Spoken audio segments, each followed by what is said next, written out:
At 9:57 a.m. we received our first call involving a male that was on the freeway, physically standing on the freeway with a gun firing off shots at cars that were initially traveling I-71 northbound.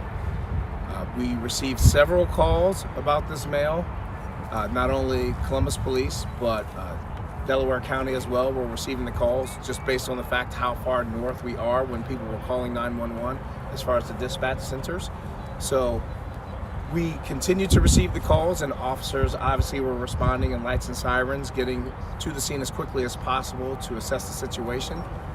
Officers arrived on the scene and the suspect was still outside of the vehicle on the side of the freeway.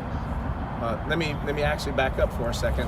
What's important to note, there was also reportedly a female with the male, so we're unsure at this time if it was some type of domestic incident that facilitated them being outside of the car. We're not exactly sure why the suspect possessed a firearm, but we can confirm that the suspect did in fact have a firearm and was firing off shots at cars that were passing through I-71 northbound. When officers arrived, the suspect still had possession of the firearm. At some point during the interaction, we confirmed that the officers exchanged shots with the suspect.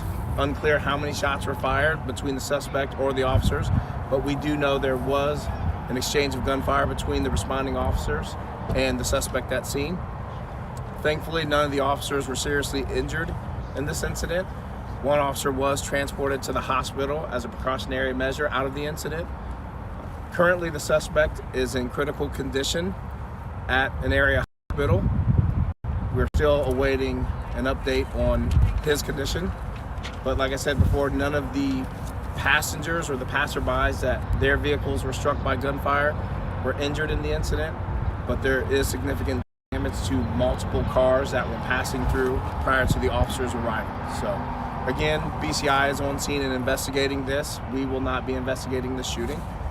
It is an ongoing and fluid investigation, so I will try to answer as much as I can, but just understanding that BCI is in charge of the investigation, so information is limited. What's the condition of the female? The female was not hurt, no transport.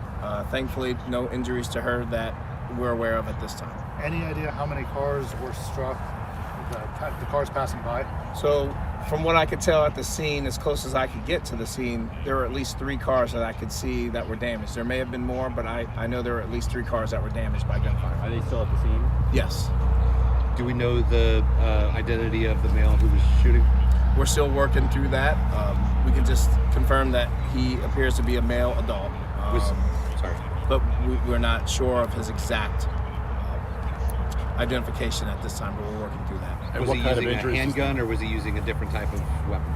From all indications at scene, it appears to be a handgun, but we're still working to confirm what caliber and how many shots were fired.